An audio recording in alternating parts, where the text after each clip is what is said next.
Добар ден, почитувани гледачи, го следите вториот дневник на К3 телевизија. Осмокатницата, која што се наоѓа на градскиот плоштад, за околу 1 месец ќе добие нова фасада.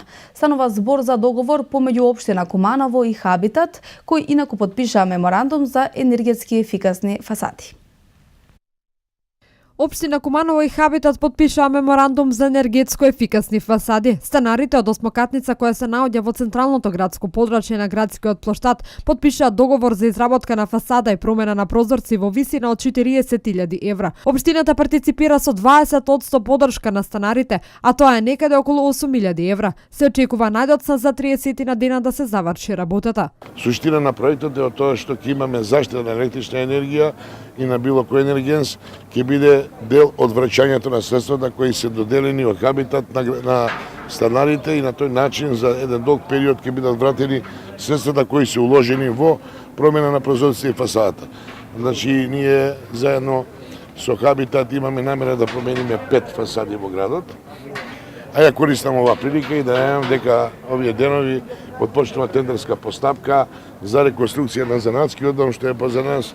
Го работиме преку регионот заедно со општина Куманово во висина од 300.000 евра, промена на фасада, илуминација, внатрешно уредување, значи централното градско подрачје ќе добие една друг лик, друга димензија, друг колоритет. Во наредниот период најавија дека ќе започнат со реновирање на така наречените скопски дуќани и на тој начин градот да добие една друга слика, а исто така деновиве е дадена и дозвола за завршување на петокатница. Согласноста на станарите според законската регулатива е предуслов за да се пристапи кон еден ваков проект и не е лесно да се обезбеди согласност на 32 станари колку што живеат во оваа зграда. Значи, организацијското прашање е исто толку важно, колку што е важно финансиското и градежно-техничкото прашање, кое е најмал проблем, бидејќи денес постојат специјализирани компании кои ова може да го реализираат, како што најави началникот во многу краток период. Од Хабитат се надеваат дека во иднина ќе се прошири програмата за реновирање на повеќе фасади во градот. Жителите од осмокатница се задоволни поради реновирањето на нивната фасада и се надеваат дека на овој начин ќе можат да заштедат во поглед на електричната енергија. Од тоа сме најзадоволни и задоволни сме по тоа што фасадата веќе ќе ја санираме за да не бидне некоја си жртва. Може да бидне некој, пошто почна веќе падање да се одрунува. Во тоа сме најсреќни, после да не го зборуваме енергетската и друга ефикасност. Со средства сме задоволни, ги обезбедивме и надаме се дека оваа шанса, ако е за тоа зборуваме, ако ја пропуштиме, никогаш нема да ја добие. Од локалната самоуправа вела дека и во иднина ќе се ангажираат за естетското уредување на градот. Меморандум за соработка потпишаа локалната самоуправа на општина Куманово и компанијата Окта.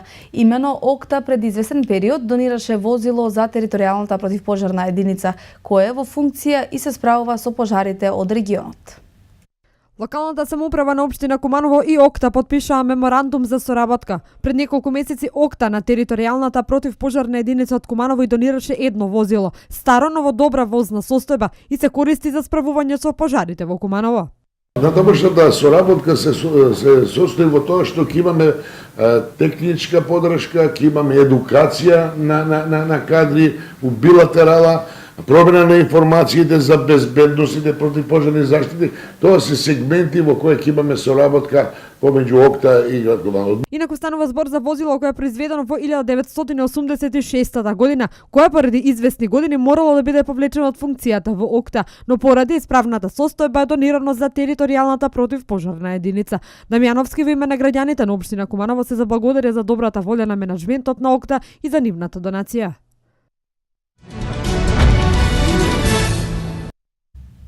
Поинтензивна меѓународна соработка, обновување на врските со збратимените градови од поранешна Југославија и пошироко, побараа советниците од Коалицијата за подобра Македонија на седницата на Советот. Од секторот се согласуваа дека е потребна поинтензивна соработка, но додаваа дека контактите постојано се негуваат. На Куманово му е потребна поинтензивна меѓународна соработка, бидејќи на тој начин се разменуваат искуства, се добиваат проекти од речиси сите области, вклучително и проекти кои може да користат различни средства од меѓународни фондови, а се продлабочува и соработката на сите планови. Ова го потенцираа советниците од Коалицијата за подобра Македонија, расправајќи за реализираните активности на секторот за меѓународна соработка и евроинтеграција на општина Куманово.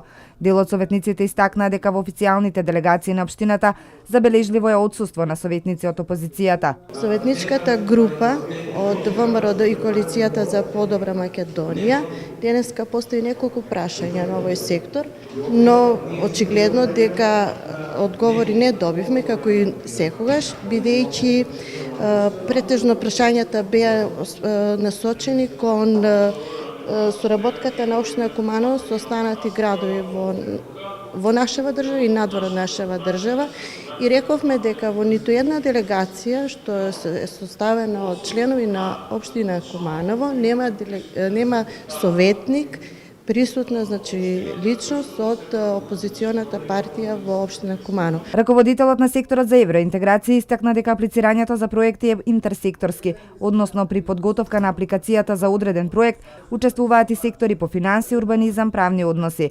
Во врска со соработката со општините, тој нагласи дека локалните самоуправи на некои градови не покажуваат интерес за такво нешто, а во некои држави поради внатрешни проблеми изостанува ваквата соработка. Негираше дека партиските интереси се ставаат на преден план во однос на формирањето на официјалните делегации. Секторот максимално сака да ги избегне политичкиот момент, партизирањето на контактите на делегациите, што всушност во ниеден случај ниту сме се обиделе тоа да го направиме, ниту па сакаме да се обидеме да го направиме, туку през соработката на градовите да се сведе на една взаемна соработка. Митевски се надева дека во наредниот период во секторот ќе зајакне кадровскиот потенцијал и на тој начин ќе се придонесе за остварување на подобри резултати. Од подрачната единица на Министерството за земјоделство, шумарство и водостопанство ги информираат млекопроизводителите кои предале млеко во производствените капацитети дека во тек е поднесување на барање за субвенции за предадено млеко за јануари, февруари, март и април од тековната година. Крајниот рок до кој ќе може да поднесат барања за субвенции е 16 јуни 2016 година. Се полнат со вода базените на резервоарот во месноста Кула над населбата Скрљава во општина Крива Паланка, со што трајно ќе биде решен проблемот со водоснабдувањето на високите зони на левиот брег на Крива река. Активностите од проектот водоснабдување на висока зона Лев брег привршуваат со целосната изградба на објектот на резервоарот во населбата Скрљава. Главниот доводен цевковод е завршен, подготвени се 7 приклучни точки, а во моментов се полна двата базена на резервоарот, секој по 175 метри кубни за фатнина, и преостанува цевките да се поврзат со приклучните станици, за да може водата да стигне до корисниците. Со ова завршување на резерварот и на проектот Висока зона Лев брег, може да кажеме дека Крива Паланка веќе нема да има проблеми со водоснабдување, односно високите зони на Крива Паланка веќе ќе заборават на она што беше проблеми со водата. Ова е еден исклучително важен и стратешки проект за нашата општина и јас навистина се гордам што го завршуваме баш во времето кога јас сум градоначалник и во времето на мојот мандат. Ова беше едно од моите предизборни ветувања на граѓаните на Крива Паланка. Овој проект се заговара можеби повеќе од 20 години, па и 30.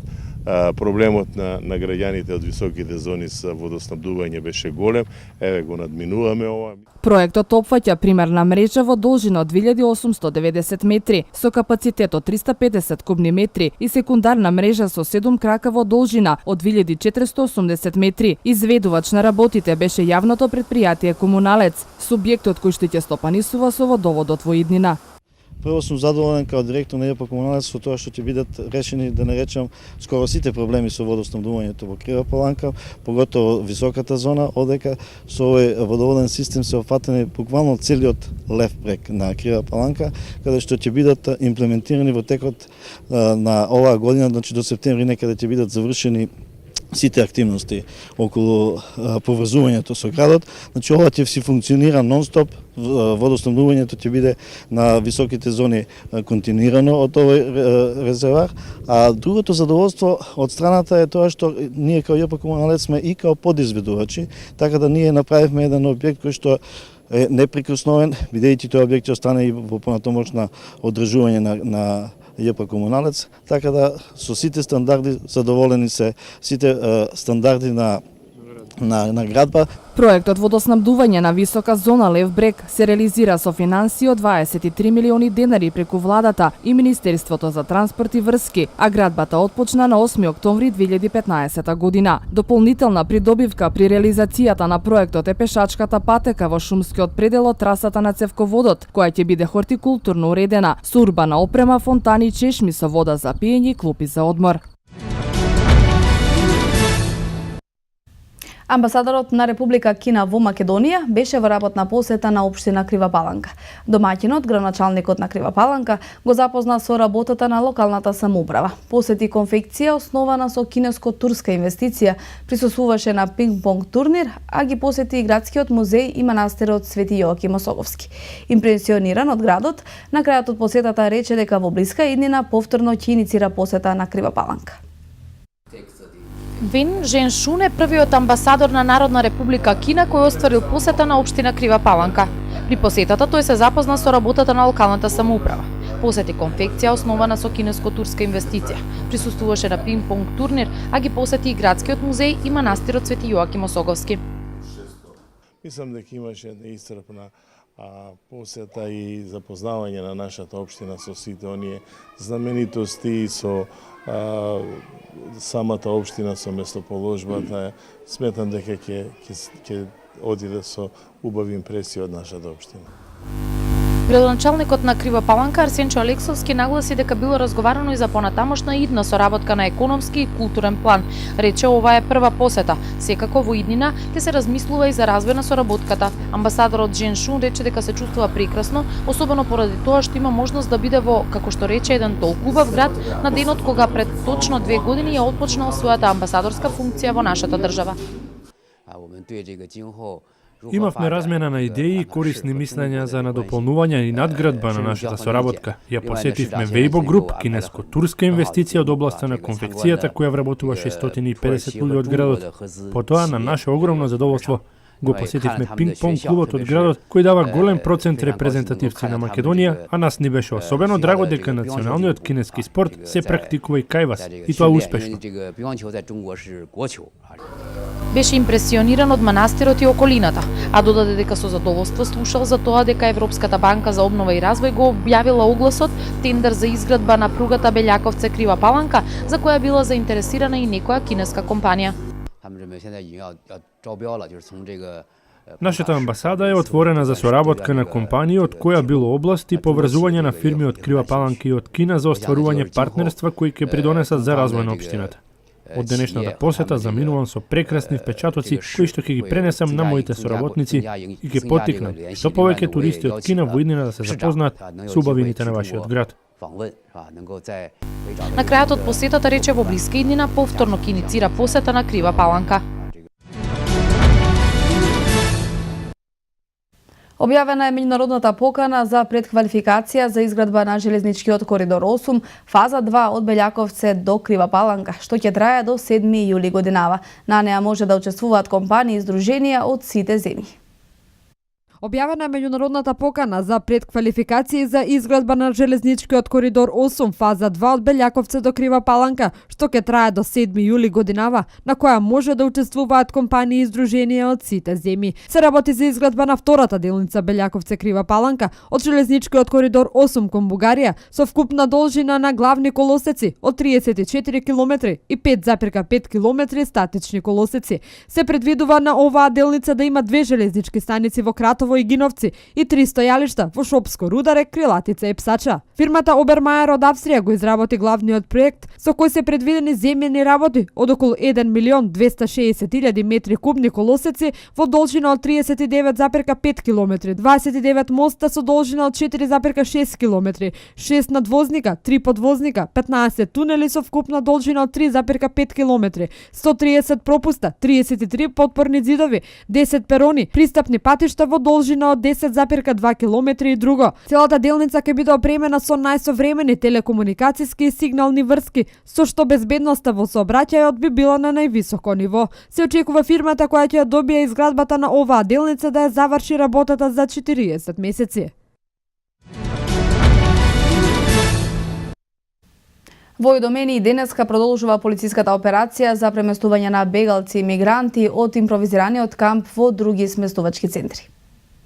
Во Идомени денеска продолжува полициската операција за преместување на бегалци и мигранти од импровизираниот камп во други сместувачки центри. Грчките власти соопштија дека повеќе од 3000 бегалци досега без проблем се префрлени со автобуси во нови центри за сместување во северна Грција. Целта на властите е итно да се ослободи пругата Грција-Македонија, која блокирана веќе 70 дена, а загубите на грчката железница се проценуваат на околу 2,5 милиони евра. Раководството на Трајносе соопшти дека очекува во следните 10 дена да се нормализира состојбата со возниот ред. Представниците на компанијата веќе се во Идомени вршат увид на железничката линија. Трајносе објави дека во 2015 година имала профит од 2,75 милиони евра.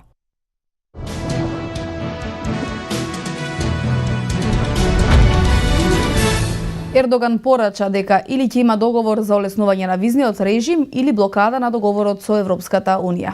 Плажите во Европа стануваат се почисти и најголемиот дел од нив ги исполнуваат минималните барања на Европската Унија за квалитетот на водата. Советот за безбедност при Обединетите нации усвои резолуција за укинување на санкциите и ембаргото за вооружување насочени против Либерија. Ова се вестите од светот за денеска.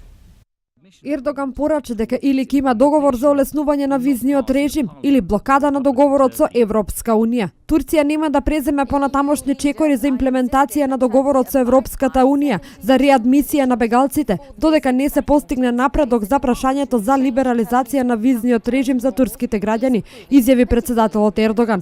Тој предупреди дека турскиот парламент ќе ги блокира законите поврзани со договорот со Европска Унија, доколку на граѓаните на Турција не им се гарантира безвизниот режим за патување во земјите на Европската Унија. Говорејќи на светскиот хуманитарен самит во Истанбул, Ердоган исто така рече дека финансиските средства кои Европската Унија ги вети според договорот се уште не се пуштени, пренесува Reuters. Ердоган повтори дека на Турција, која веќе потроши милиарда долари за отстранување на сириските бегалци, не и требаат пари на Европската Унија.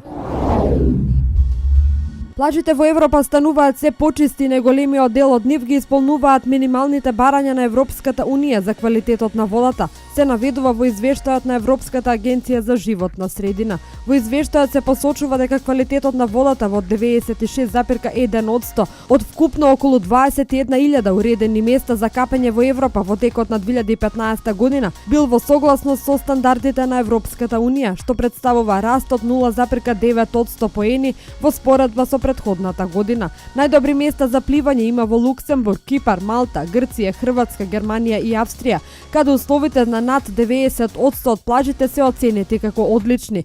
Најмногу плажи со лош квалитет на водата има во Италија и Франција по 95, а по нив следува Шпанија со 58 неквалитетни места за капење. Најголем процент на плажи што не ги исполнуваат минималните стандарди за квалитетот на Европската Унија има во Велика Британија, а по неа следува Ирска, Холандија и Бугарија. Советот за безбедност при Обединетите нации денеска усвои резолуција за укинување на санкциите и ембаргото за вооружување насочени против Либерија. Советот за безбедност го истакна успешното 10-годишно стабилизирање по 14 години долгата граѓанска војна во која што загинаа близу 250.000 луѓе. За таа одлука гласаа сите 15 држави членки на Советот за безбедност. Едногласно прифатената резолуција го потврди сериозниот напредок на либеријската влада во напорите да се осигура благосостојбата на земјата и на народот.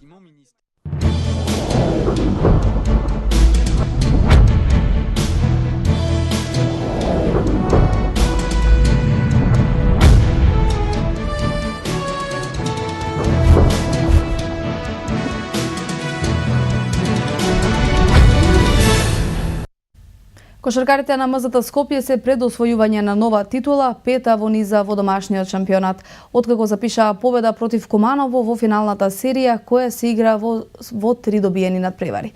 Металците пред своите гледачи во Јана Сандански славеа со 91-73 и тоа благодарение на одличната тимска игра, а и двата клуба се казнети за однесувањето на фановите.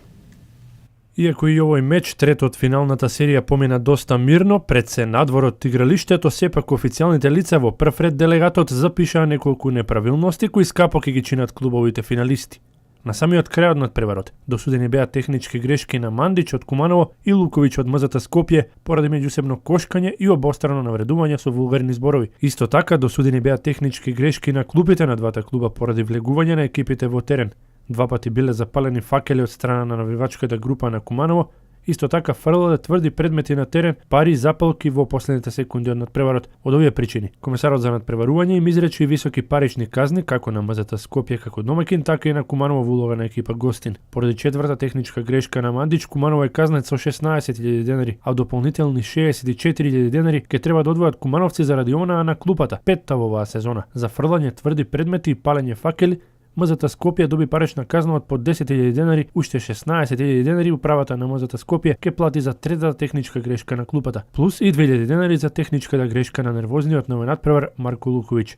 Првата меч топка МЗТ ќе има утре во Куманово, а доколку истата не ја реализира, ќе има мајсторка внедела во аеродром.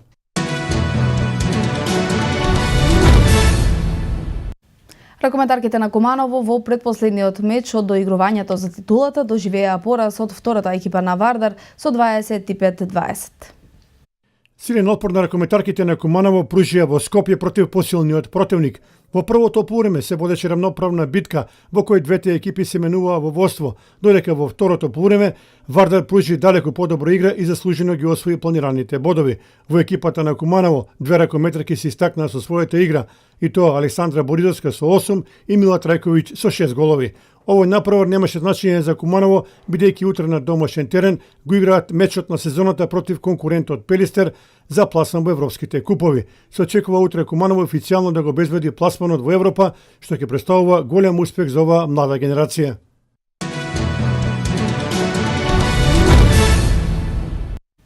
Во првиот надпревар од баражот за пласман во втората лига, фудбалерите на Гоблен доживеа пораз од Академија Пандеви со 2-1. Фудбалерите на Гоблен не успеа во првиот напревар во баражот за пласман во втората лига против Академија Пандеви да остварат поволен резултат. Гоблен се представил во добро издание, меѓутоа според зборовите на тренерот Флори Мимери, на поразот на неговата екипа кумувале и судиите од Велес. Почетокот беше одличен за кумановската екипа, која веќе во 60-та минута се стекнала со водство со голот на Заид Мемети. Меѓутоа во финишот на првото полувреме Струмичани израмниле, а во 51-та минута паднал и вториот гол. И покрај поразот екипата на Гоблен и натаму верува дека може во вториот меч да забележи победа и да се пласира во втората лига, што беше и главна цел пред почетокот на првенството. Воедно се надеваат дека во ремашот ќе имаат коректно судење. Следниот меч помеѓу Гоблен и Академија Пандеви ќе се одржи во недела, исто така во Кочани.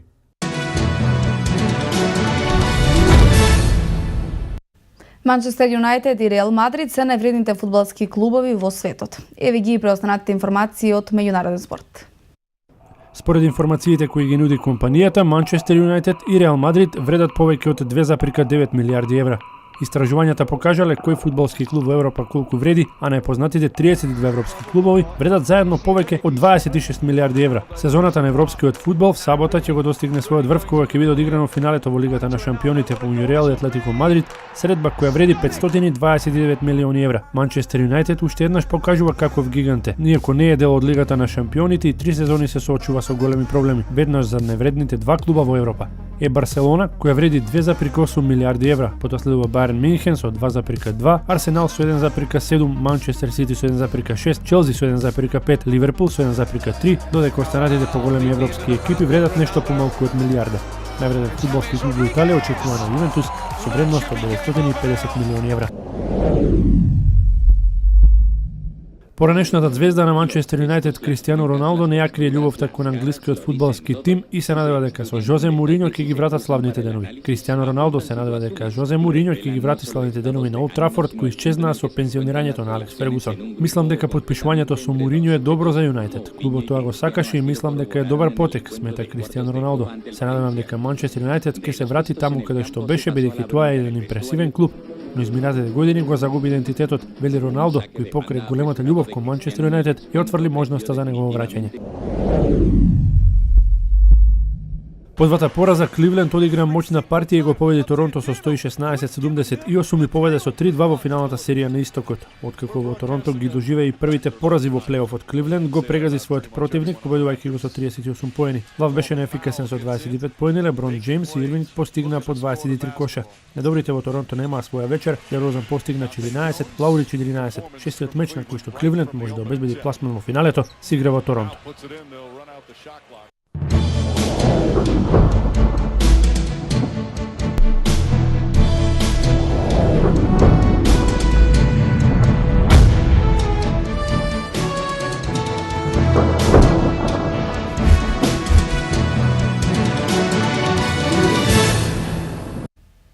Времето во Македонија сончево со мала до умерена облачност. Во североисточните планински делови со зголемена облачност и услови за слаб локален дожд.